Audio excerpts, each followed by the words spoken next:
by far one of the hardest things that I have willingly signed myself up for. And also one of the most amazing experiences.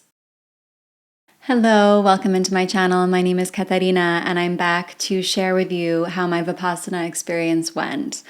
I was so fortunate to be in the Vipassana Center in Georgia. It was so gorgeous there. It was like a jungle. It was lush. It was green. There was a turtle that walked in the path one night, and there was this beautiful thunderstorm lightning show at night, and one night where it just poured rain. It was absolutely beautiful. It was absolutely stunning. Highly recommend the center. Day one, I got there and I was just so grateful. So grateful to have the time and space in my life to give myself this opportunity, because if I had a child, I don't have a child, I have a cat. If I had a child, I wouldn't be able to take 10 days off and just explore myself, explore my inner world. And I was so fortunate to have my mother watching Mantu, my kitty cat, and just having the space and time from work and my life to really take this deep dive. And it's a beautiful kind of selfishness, because it's not selfish.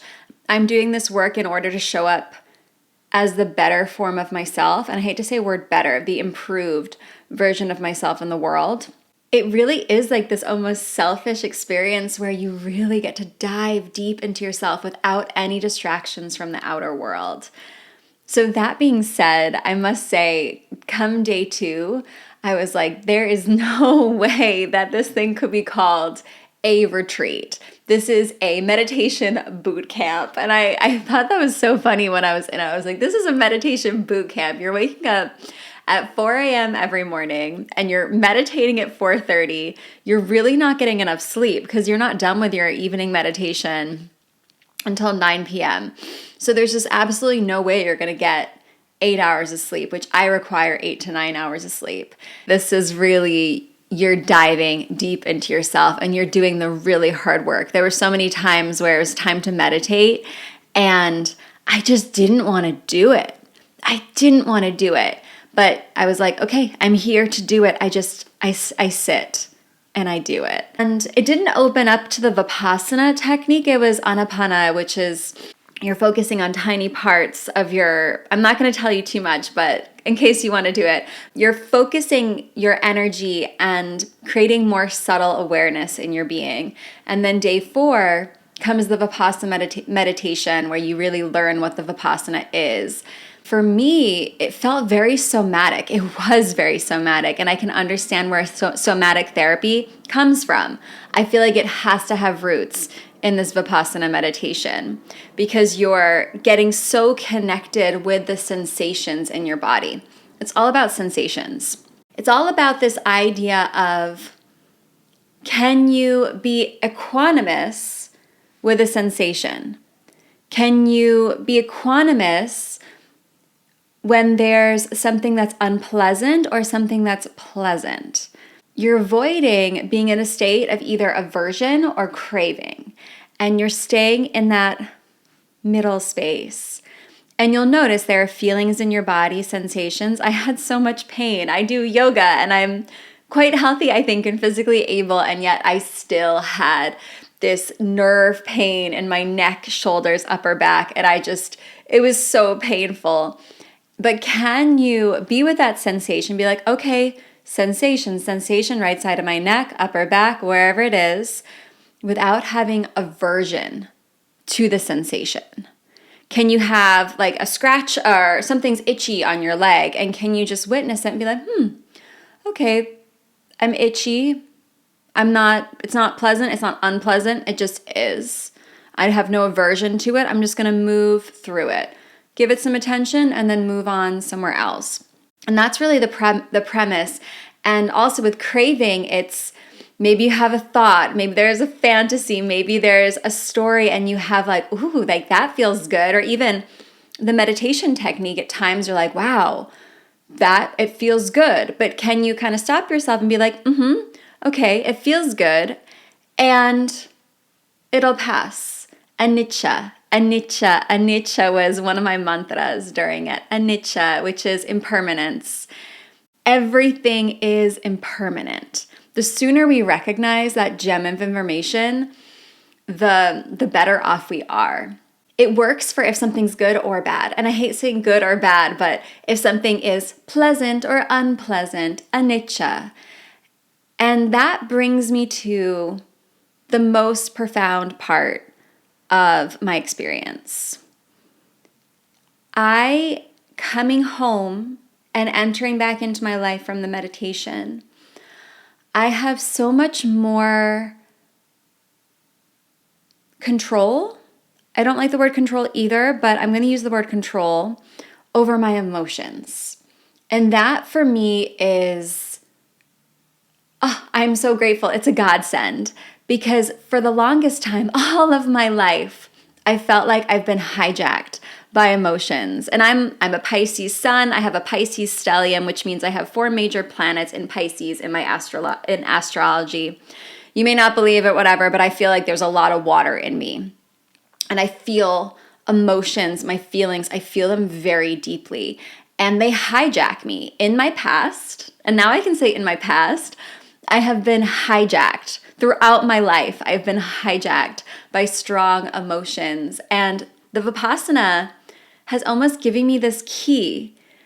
And you could have told me how to do it a couple years ago, but until experiencing it, well, you could have told me a couple months ago, but until experiencing it myself, I don't think I would have been able to really implement it. Because now, yes, I feel emotions and I'm not avoiding them. I'm like, okay, anger, here we go. Okay, sadness, here we go. Let's really feel it. But the difference is I'm not letting it hijack my life. I'm not like just going along in the ocean of emotion. The ocean of emotion. I'm able to kind of witness it and be like, okay, let's feel it. Let's feel it in the body. Where do I feel it in the body? Like, oh, I feel it in the chest. Like I go with the story for a little bit. And then I leave the story behind. And I'm like, okay, I feel it. I feel it here. Let's really feel. Let's breathe into that space. Let's really let it take over. No aversion, right? I'm not being like, oh, I don't want to visit this. This is uncomfortable. It's like, actually, I'm stepping in and being like, what is here for me? What is the magic here for me right now? I'm experiencing it, but I'm experiencing it in this wise space where I hate the word control, but like I'm in control. I'm in command. That's the word I want. I am in command of what is happening. And then I'm able to kind of switch and I'm like, okay, let's drop the story, the story associated with the emotion, and let's just feel it. And then once I feel it enough and it moves around, I'm like, okay, let's calm down. Let's find another place in my body that is not sensitive, not activated, maybe my shins or the soles of my feet, somewhere else that doesn't have that strong sensation. And then I'm able to come back into my life. This has been the greatest gift. Seriously, the greatest gift. And in it, they say, so there's sankharas. I get it mixed up. Because in Sanskrit, it's samskara. I always knew it as samskara, but in Pali, which is more Tibetan, I think it's sankhara, but forgive me if I'm wrong. They are the impressions. Like, for instance, if you draw a line in the sand, the ocean will come and wash that sand away or wash that line away. But if you etch a line in a stone, it's going to take a lot more effort, many more waves to release that etch in the stone. And those are the samskaras, those are sankharas. And we have those impressions, those imprintations in our being. They are with us perhaps from past lives, our ancestors, our childhood. And some of them are really deep. And I like to call these your core wounds. And that core wound, that samskara, gets again and again and again, it gets imprinted upon. There's like a new story, new thing happens, new event, and like it just creates another line there. But then we have small ones. It's like, ooh, I touch my cat. I'm like, oh, so soft. And so there's this craving like, oh, so soft, connection. And that is a bit of a samskara. It is. Or you touch something that's hot and you're like, oh, hot, don't like that, aversion. And so we're creating these all the time without even recognizing it. And it was called Goenka, who is the teacher, although he's deceased. They're all recorded. So he's amazing. He's amazing. It's amazing how powerful and just magical he is, even through a video. I thought that was so cool. I was like, you are amazing. And I haven't even met you in flesh. I just have this outdated video that I'm watching of you. But Goenka was saying or you could be just doing this and play the sensation games, like sensation game while you're meditating, like, oh, that feels good. Oh, that doesn't feel good. You could just be doing that all your life instead of actually just having equanimity and just experiencing it. Being like, okay, sensation, sensation, sensation. It goes, it comes, anicca, anicca, impermanence. And I must say, it was so lovely to have that peace and stillness. The food was good. You had no worries. There was nothing for you to do. Although I found myself worrying because that's one of my things. You definitely see your tendencies. You're like, oh, there you go with the stories again. I remember brushing my teeth and being like, that's a conversation that you're having with no one again. So you see yourself. You have to really be willing to see yourself. And I must say, you have to have a good amount of self-discipline because no one's really checking in on you. There are certain meditations where you have to be in the hall, but then there are other meditations where you can do that in your room. So I don't know what everyone else was doing. I definitely slept in one morning. I will confess I slept in one morning because I was feeling sick. In the hall, there were so many people coughing, so many people had viruses, and I was feeling under the weather, and I said, if I don't sleep, I'm going to get real sick. So I definitely slept in one morning, but I noticed that I think a lot of people slept in most mornings, which is fine. You're not hurting anyone, but you are diluting your own experience. And why are you there in the first place? Because I believe the more I saw it. It's not even I believe, like it was proof. The more work you put in, the more you're going to get out of the experience. Everything. And that's everything in life, right? The more you put in, the more you're going to get out. I found that by really pushing myself past that comfort zone, pushing myself to a place where I was in pain, I was just like aggravated, not wanting to do it anymore. I was able to come out toward the end of the 10 days, I would say like day 7, day 8. No, day 7, things lifted. And it was waves. I think day 6 was really hard. I remember crying. I remember these memories coming up. It was uncomfortable. And I was in a lot of pain. But day 7 came, and it's hard for me to know because you can't journal. You can't do all of this, so it's just a memory. It was toward the end. It opened up. It just opened up. And I got into this place where I was in a meditative state all day. I lay down in my bed at night, and I lay down in meditation, and I just felt my whole being vibrating, glowing. It felt like I was glowing. And yeah, it felt good, but I wasn't getting attached to it because also when I was doing the work of sitting in meditation, because at the end I got so excited about sitting for meditation, and anytime I felt a block in my body or a dead space, I was like, yes, let's work on this. Let's figure out what's here. Let's open this up. Let's bring this life. So I was equanimous. I was like, either way, I'm like, this is great. This is great. Either way, this is magic, and there's something for me to do here. Yeah, it feels good, but I'm not going to get attached to it. I'm just going to witness it. It's now. I can enjoy it right now, but I'm also going to recognize that it'll pass, just like everything. Just be in it, and then it'll pass.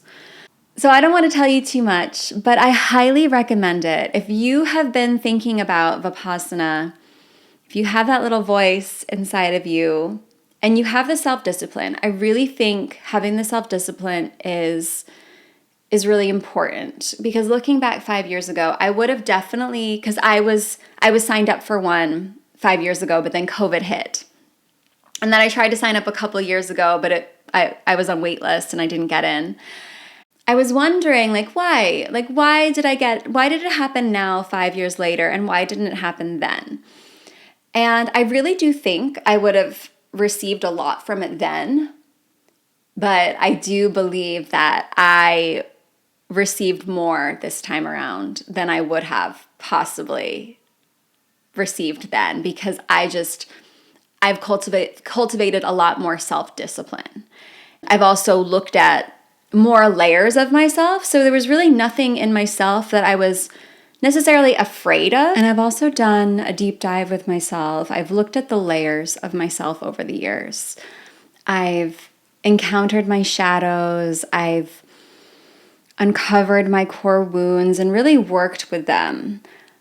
I've looked at my traumas in the past, and I'm sure there might be more that I'm unaware of. There might be ancestral wounds, past life wounds.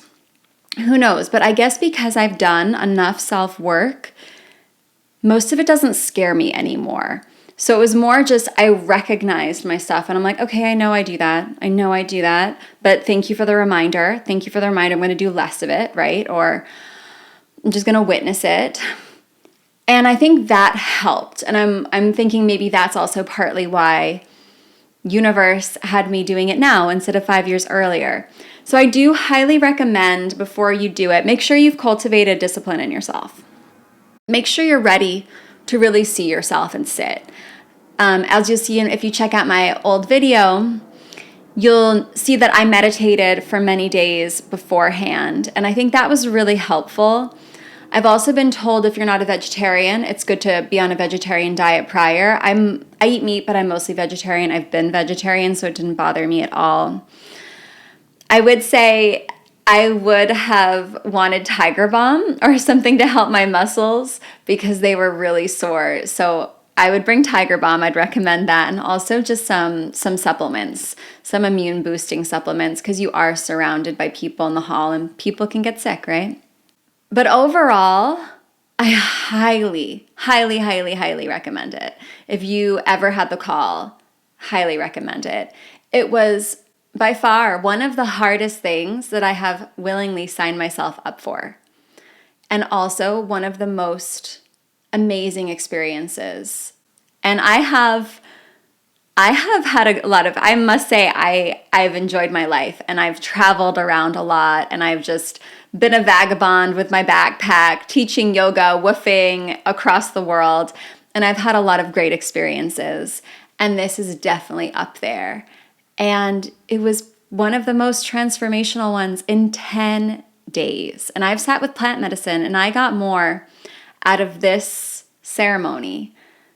It's not a ceremony, this retreat boot camp, meditation boot camp, than I have in a medicine ceremony personally. But I love both. I love it all. So if it's calling, maybe this is your sign. I hope you enjoyed this.